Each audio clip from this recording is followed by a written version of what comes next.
This is Nikki Batgirl D'Angelo for Star Citizen Addicts Anonymous, and today I'm going to be reviewing the Aurora LX. I've reviewed the Aurora in the past, and it was quite a long time ago, so I might touch on some things that I've talked about. But the Aurora is one of the oldest designs in the game. It's based on a Type 7 craft by Robert Space Industries. It's one of the first jump-capable civilian spacecraft, and what I can tell you about it is the Aurora is kind of like the Ford Escort, the Toyota Corolla, the Honda Civic of the Star Citizen world. It's supposed to be out there in great numbers, and it's really not supposed to excel at anything but be more of a master of all trades at the low end. What that means is that as a starter ship, it's not going to be as detailed in one specific area as, say, a Mustang might be with the Delta version, or a upcoming MISC Reliant will be with moving freight. What it's meant for is to be that starter ship that people get to purchase at a very low end and fly around. The latest one of those was the Mustang Alpha, but all of the Auroras tend to have that feel of, yes, this is definitely a starter ship, where the latest one of the starter ships, the Mustang, seems more like a fleshed out variant that you might be able to keep for a long time. So we're just walking around the hangar as I bring up some of the history. Now, RSI produced the first jump-capable spacecraft, and I believe that was the Zeus, which appears in our hangar if you purchase it in the Voyager Direct store. Now, the Zeus wouldn't be a ship. It would be one of the models that you see in one of the model cases. In fact, I think it's in the trophy case at this point. Now, RSI quickly began to make more and more ships, and the Aurora was one of the designs that they pretty much fell in love with and created in vast numbers. In the game today, we have a number of Aurora variants. We have the CL, which moves freight, is the most expensive one of the Auroras because it comes with a big box. It comes with a very large cargo container, and because you can make a lot of money with it early, they're going to keep it expensive. Step one level down from that, you have the LN, the Legionnaire. Some people have called it the Legendary, and I can say, yeah, the way I've seen it fighting inside of Arena Commander, you could call it Legendary. But it's the Legionnaire. It's owned by small militia and people that want a spacecraft early on in the game that has more firepower, but it could still haul cargo. It can haul the 5-ton, which now is going to be turned into freight units, and I don't know exactly how many freight units that will be, or the 10-ton, and of course that will be a little bit more, twice as much as the other one carries. If we drop down from the LN, we will meet up with the LX. The LX is the one that we're going to talk about today. It's over here. It's quite a pretty little Aurora. It is the same length and dimensions as all the others, but it comes with a couple of unique pieces. The first thing is that it's going to be fitted out with a couple of extra sensors so it can find jump holes and resources and other things that will be part of the exploration mechanic. The second piece is it's one of only two of the Auroras, the Legionnaire and the LX, that come with a jump drive. And that's very important. And the third piece is, unlike the Aurora MR, it comes pre-installed with the missiles that go in that Class 3 slot, which will be changing its name on top of the cockpit. So all in all, the ship is pretty sturdy. It is 18.5 meters in length, 8.25 meters in width, and 4.1 meters in height, and weighs in at a very light 7,550 kilograms. It can carry 16 freight units, and that's the small box, right? The bigger one could carry 36. It has a max power plant size of 2. It comes with a Class 1, which is the LR5 overdrive. It has one TR3 main thruster as a maximum. It comes with the Voskhod Energia, which is kind of playing on what the engines are of some of the Russian spacecraft of today, and that's the Energia 4. It has 8 TR1 thrusters, in this case the TM4 sliders, and it comes with a Class 2 shield, and it's the often seen all-stop.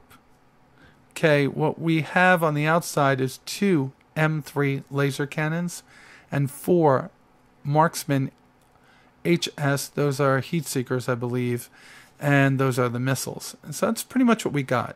So as far as the extras go, it has the Oracle jump engine, which is different than the Tarsus that we normally see in things. And of course, we are fitted out for long duration flights with the bed in the back. I like what they've done with the Mustang, which is a much newer design by the CIG team. And I think they could have done that here too and used the space in the cockpit to give more of a homey feel. But there's just something about the Aurora that I like. The Aurora is a tough spacecraft in Arena Commander, and it's been toughened up. Its missiles have been increased in damage, and its, I guess its hull has been increased, and its shields have been increased. Out in the persistent universe, though, that's not going to be the case. Then again, in the persistent universe, you will not be going after Vandal's Scythe in this spacecraft. You're more or less going to be meeting up with a couple of pirates that might be flying some low-end craft like Auroras or whatever Drake Interplanetary releases in the future. There's something that can be said for that because Chris Roberts wants there to be another one of the, I guess you can call it another starter ship. He really fell in love with that motorbike design, the motorcycle design. We're taking a look at the outside. This is trimmed with red paint at this particular point. It's very shiny. This is the luxury version, and it comes with a leather seat. Now, the LX is a limited edition spacecraft. Currently, you can only get it by purchasing one of the higher-end packages. Occasionally, like in the week-long anniversary sale, they will release it in small numbers for you to purchase. Not small numbers. You'll be able to buy it for a week, and then it goes away again. As far as Auroras go, it's really not the best, it's not the worst, it's right in the middle. It's a little bit better than the MR and not as good as the LN. But the one unique thing, like I said, is that this is the spacecraft that early adopters of the exploration mechanic will be able to use. Now that's this, and of course the Mustang Beta, which some people are calling the camper or the Aero. I forget what they called it. It was a 1950s all-metal camper. So we're going to jump into a quick match here and see what we can do and see how she flies. After the debacle of me trying to play in the multiplayer arena, I've decided that I need to get better, and I will be doing those on my own and not playing them here. So here we are back in my least favorite. Well, it's not my least favorite. I like to come in and kill some Vandal every now and then. I just don't like the gauntlet styles of gameplay. I wish they gave you some more things to do. But Ben has stated recently that there will be more game modes coming to Arena Commander soon. I think that's more or less down the line, somewhere around 1.1 or 1.2. So with the laser cannons here and the upgraded flight model, this has been a ship that's been fleshed out for quite a while, the Aurora. So there's nothing really extra special about it from the MR. Except the inclusion of the missiles without you having to purchase them on your own. And here we go, trying to find our way around it. Now this spacecraft does slide around a lot, and I find myself having to use boost a lot. And in a lot of ways, that's not such a bad thing. It throws off the aim of the Vandal, especially at later stages. They kind of like to get, well, at later stages in the game, they like to get hell-bent on staying on your tail at all cost. So losing your wingman in an Aurora is not a good way of fighting a battle. You might want to protect those wingmen in the future. What you saw pop up there before, it kind of rotated up and you could reverse to see what I'm talking about, was one of the maneuvering jets. They kind of fire either up or rotate forward to fire down. It's kind of a pop-up. So I still haven't killed anything in this match because I really am a lot slower than everything else out here. Now that's one good thing that's going to be happening with Arena Commander soon, which is going to be better matchmaking.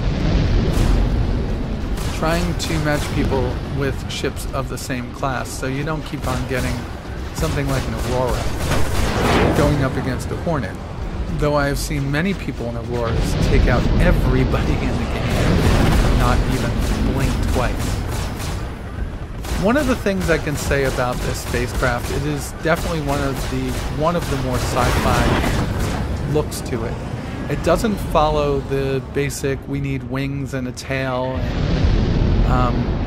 basic flight controls to fly. It's more or less something that says, you know, we're just going to do it with pure force.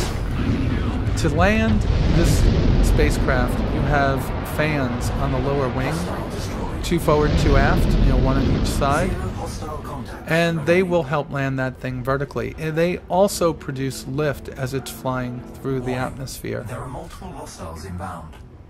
The small wings also will produce small amounts of lift. The first time I saw this spaceship, I thought that it was going to be able to swing those wings out for atmospheric flight. Thank God I was wrong. One of the cool looks, to this is out the cockpit. It's kind of reminiscent of the 1950s Sikorsky helicopter. Again, I still haven't killed much in this game. I'm trying to conserve my missiles because you only get 4, and they only get replenished after. Ooh, that was not good. That was our guy crashing into him and dying. That means we're going to have a hard time later. So my basic feeling about the Aurora is that it's a great starter ship. It has no place being in combat like we're doing right now, though with the increased armor, increased weapons efficiency that they've given to the Aurora for Arena Commander, I think it's actually pretty fun to fly. Nobody expects the starter ship to own them in a fight. And it happens very often. I've seen it happen a lot if you watch some YouTube videos about Arena Commander. This guy either hit something or he decoupled and doesn't know how to fly. My guess is he probably hit something and is flying around.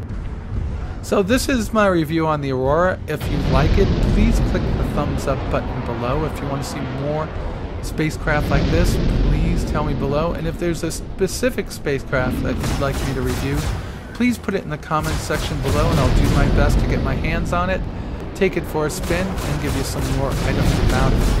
Now, the Aurora LX is not currently for sale like I said.